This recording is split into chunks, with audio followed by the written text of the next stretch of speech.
Elə bil dağ çayı tersine aktı. Ömrümün kövrələn bu payız vaxtı. Gel qovaq yollardan dumanı çəni.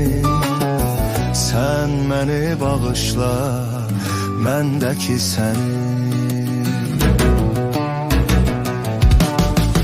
Ağ ilə qaranı seçə bilməzsən, bu qəm adasında köçə bilməzsən, mənim günahımdan keçə bilməzsən.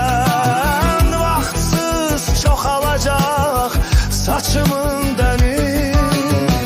Sən məni bağışla, məndəki səni.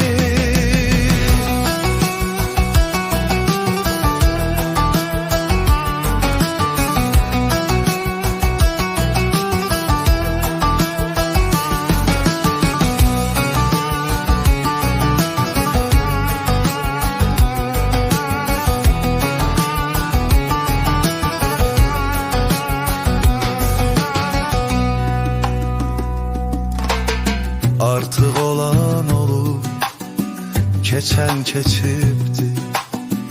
Develer yüklenip karvan köçübdü. Alın yazısını Tanrı seçibdi.